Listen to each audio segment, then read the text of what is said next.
متابعينا الأعزاء، السلام عليكم ورحمة الله تعالى وبركاته. سعيدة بلقائكم معكم في فيديو جديد وتتم الفيديو السابق. سبق التحدث فيه عن تقديم الأعداد العشرية النسبية. في هذا الفيديو هذا نحاول نهضروا على مجموع أعداد عشرية نسبيين، إذ كما سبق لنا نقرأ الأعداد العشرية النسبية هي الأعداد كتكون من أعداد موجبة كتكون مسبوقة بإشارة ناقص، ومن أعداد سالبة اللي هو ديال نيجاتيف اللي كتكون مسبوقة بإشارة ناقص. إذا ملي نتحدثوا على مجموع عددين عشريين نسبيين، إذا إما غيكونوا العددين بجوجهم عددين موجبين، أو بجوجهم عددين سالبين، أو أحدهما موجب والآخر سالب. إذا قبل التطرق إلى هذه اللي هي موضوع قدامنا، غادي نحاولوا نهضروا على ما يسمى مثلا، إلا خديت مثال ناخذ ناقص 4. إذا هذا الناقص 4 كله تسمى عدد عشري نسبي، عدد عشري نسبي.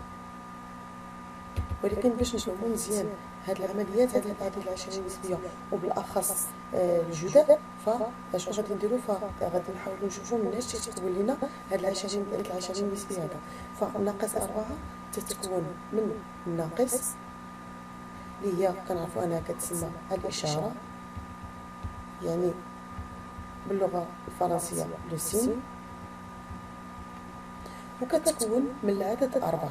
إذا مهم عندنا بزاف عدد 4 هذا بوحدو، يعني بلا ما نهضروا على الناقص بوحدها سميناها الإشارة. غنجيو نشوفوا العدد الأربعة بوحدو شنو كما. إذا الأربعة فبالنسبة لنا حنايا كان هو المسافة عن الصفر، لا ديستونس أ زيرو هو المسافة عن الصفر، يعني المسافة ما بين العدد والصفر اللي هي لا ديستونس أ زيرو بالنسبة للفرنسي، اللي ممكن نسميوها كذلك لا فالور، وبيان بالعربية القيمة.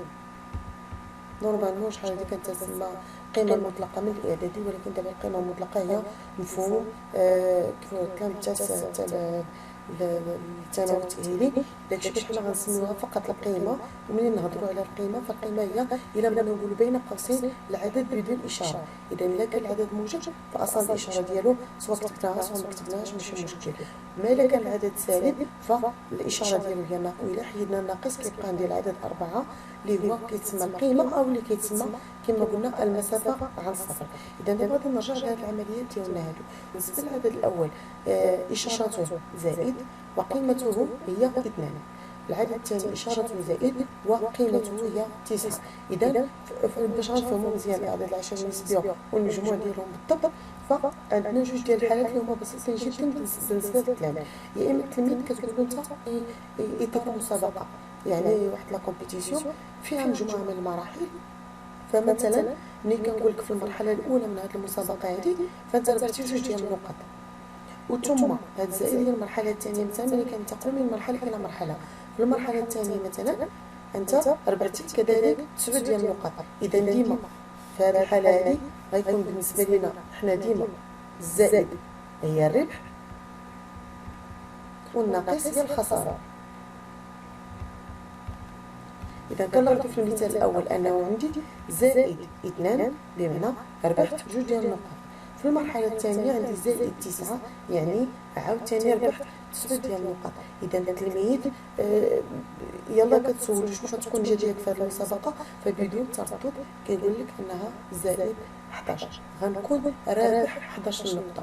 وفعلا حتى بعد تطبيق القاعدة اللي غنشوفوها من بعد، زائد 2 زائد 9 تساوي زائد 11. دابا غادي نشوفوا شنو درنا باش لقينا هاد الزائد 11. قلنا ان كل عدد يكون من اشاره، هذه بالنسبه للعدد الاول. بالنسبه للعدد الثاني اشاره وقيمه. اذا نتحدث اولا عن الاشاره. لاحظوا معي انه عندي زائد في العدد الاول، وكانت عندي كذلك زائد في العدد الثاني. فشنو عطاتني؟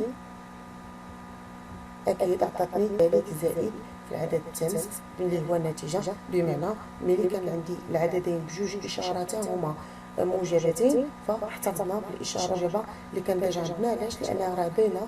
إلا ربحت في المرحلة الأولى وعاود ربحت في المرحلة الثانية فأكيد أنا غادي نبقى رابح في النتيجة. دابا غادي نجيو نشوفوا هذا العدد هذا العدد 11 اللي هو النتيجة منين جا. فشنو كانت عندي القيمة الأولى؟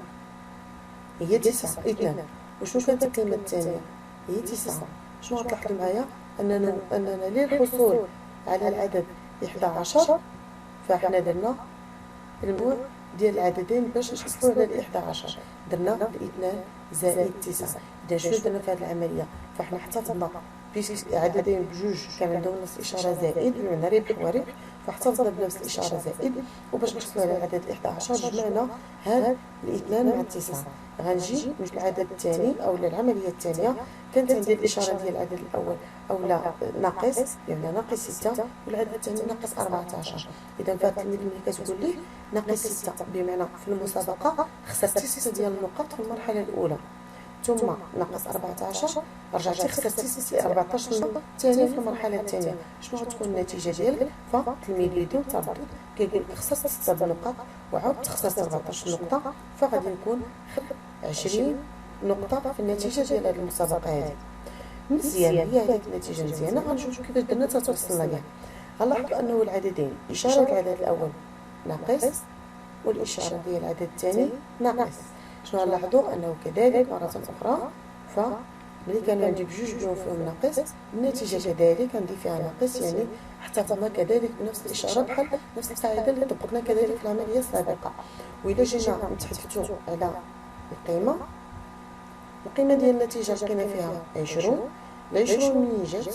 كانت عندي القيمة الأولى 6 وكانت عندي القيمة الثانية 14. فشنو هي العملية اللي غادي نديرو بالنسبة للعدد 6 و 14 باش تعطينا 20؟ فأكيد هي المجموع 6 زائد 14 تساوي 20. وبالتالي شنو كنلاحظوا هنايا؟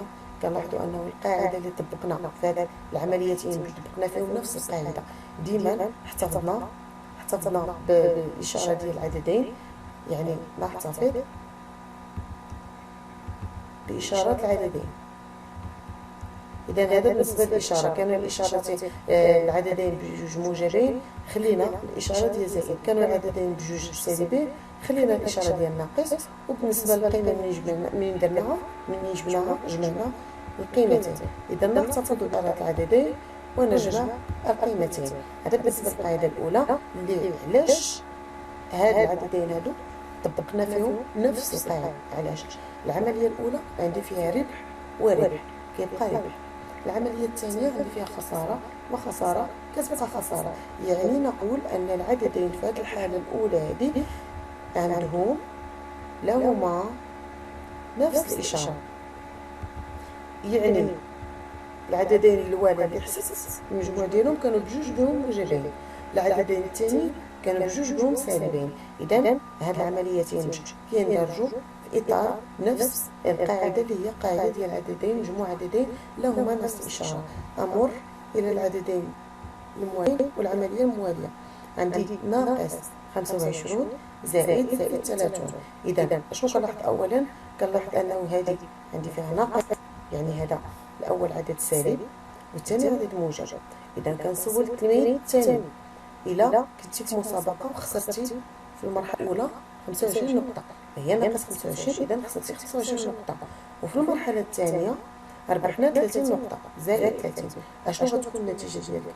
غيقول إلا خسرت 25 نقطة وربحت 30 نقطة فالنتيجة غنكون رابح 5 ديال النقط، لأنني خسرت غير 25 وربحت 30، دونك غادي نكون رابح 5 ديال النقط.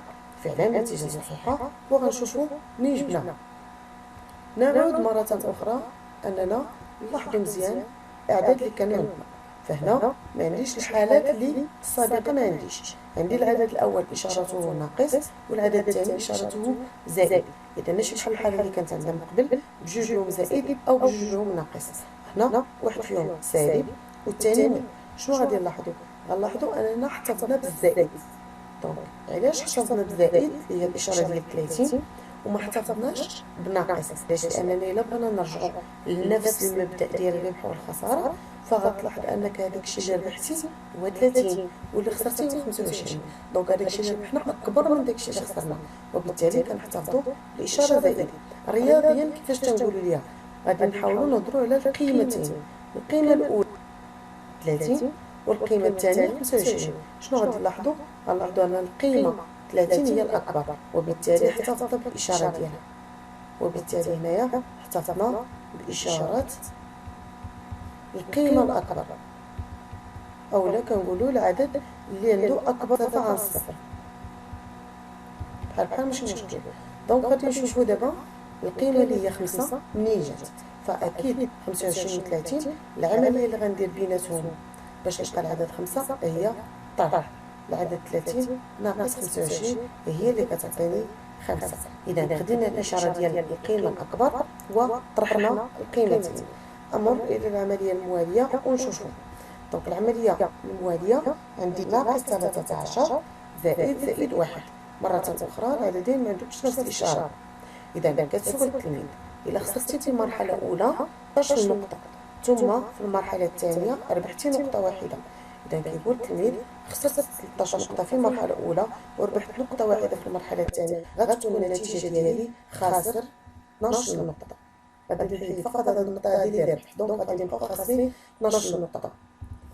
نديروش نقلبو على القاعدة ثاني. دونك العدد الأول كان عندي عدد سالب والعدد الثاني عدد موجب. لاحظنا أننا نحتفظ بالناقص، علاش؟ حيت هذاك الشيء خسرنا 13 نقطة واللي ربحنا غير نقطة واحدة، فأكيد أننا غادي نبقاو خاسرين وبالتالي احتفظنا. كذلك لاحظوا معايا نفس القاعدة لإشارة القيمة الأكبر. القيمة الأكبر وبالنسبة للقيمة 12 فمنين جات القيمة الأولى كانت عندي 13 والقيمة الثانية هي 1، فغادي نحيد هاد النقطة اللي ربحتها من 13 ل 6 وبالتالي غادي ندير الفرق ديال القيمتين باش يعطوني 12، وبالتالي غادي نطبق نفس القاعدة ديال العملية اللي كانت عندنا واللي أصلا درناهم في إطار واحد. علاش؟ لأنهم كيهضروا ليا على مجموع عددين عشريين نسبيين ليس لهما نفس الإشارة، ليس لهما نفس الإشارة أو نقول لهما إشارتان مختلفتان. وبالتالي كنلاحظوا أنه في هذه الحالة هذه ملي ما كانش عندنا عددين نفس الإشارة شنو درنا؟ احتفظنا بإشارة القيمة الأكبر. إذا إشارة القيمة الأكبر وشنو درنا؟ القيمتين ما جمعناهمش بحال الحالة الأولى وإنما طرحنا القيمتين، فطرح القيمتين.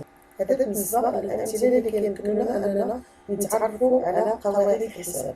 نشوفوا دابا القواعد هذه جمعنا اللي ممكن نعطوهم سواء باللغة العربية سواء باللغة الفرنسية على حسب التلميذ واش هو مسار طويل أو مسار عادي. إذا بالنسبة للمسار العادي مجموع عددين عشريين نسبيين. القاعدة الأولى العددين لهما نفس الإشارة، لحساب مجموع عددين عشريين لهما نفس الإشارة نحتفظ بالإشارة ثم نجمع القيمتين. هذاك الشيء اللي سبقنا تعرفنا عليه. بالنسبة للأمثلة عندي 22.4 زائد 1.5. لاحظوا معايا أننا ما كتبناش هذا الزائد قدام 22 وما رجعناش كتبنا واحد زائد قدام 1.5. علاش؟ لأن سبقنا وقلنا أن العدد موجب سواء كتبنا قدامه زائد ونون فبحال بحال. دونك هنا نحتفظ بإشارة العددين. هذا العدد ما عندوش إشارة إذا هو عدد موجب. و 22.4 زائد 1.5 هي 23.9. ونفس الشيء بالنسبة للأمثلة اللي يمكن لكم أنكم تخدموهم شوية بشوية باش تفهموا بالضبط النتائج كيفاش متفقينهم. ثم مجموع عددين عشريين مختلفين الإشارة، لحساب مجموع عددين عشريين نسبيين مختلفين الإشارة نأخذ إشارة العدد الأبعد عن الصفر، يعني اللي عنده أكبر مسافة الصفر. ثم نحسب فرق مسافتهما عن الصفر اللي هما سميناه حنايا فرق القيمتين. بحال هذا المثال هذا مثلا لاحظ العدد الأول هو عدد موجب والعدد الثاني سالب، فشنو كتبنا هنايا؟ كتبنا ناقص بمعنى أننا احتفظنا بالإشارة ديال العدد السالب لأن 25.4 أكبر من 12.14. أما هادشي اللي بين قوسين فهو كما قلنا فرق القيمتين. إذا القيمة الأكبر ناقص القيمة الأصغر عطاتني ناقص 13.26. Donc en français, pour additionner deux nombres relatifs de même signe, dans le premier cas, les deux nombres ont un même signe, يعني نفس الإشارة. On prend le signe commun aux deux nombres, يعني كنعتبر الإشارة المشتركة بينهما et on additionne les parties numériques. هذه les parties numériques هذه هي اللي سميناها حنايا القيمة أو la valeur أو la distance à zéro, c'est la même chose. Pour les exemples, on a plus 5 plus 12, plus 5 plus 7, c'est on garde le plus et on fait la somme des deux valeurs, les 5 plus 7, c'est 12. Et moins 5 plus moins 4,2, on a toujours le même cas, même signe, donc on va appeler signe de moins, et on fait toujours la somme des deux valeurs, 5 plus 4, c'est 9,2. Pour le deuxième cas, les nombres n'ont pas de même signe, mais ont des signes contraires, bien différents. Pour admettre deux nombres relatifs de signes contraires, on prend le signe de nombre qui a le plus grande partie numérique, la plus grande valeur, ou bien la plus grande distance à 0.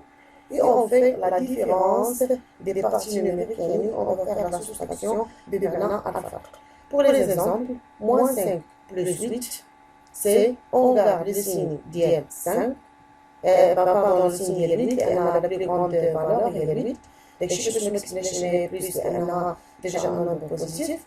Et on fait la différence, bien la soustraction de 8 moins 5, c'est 3.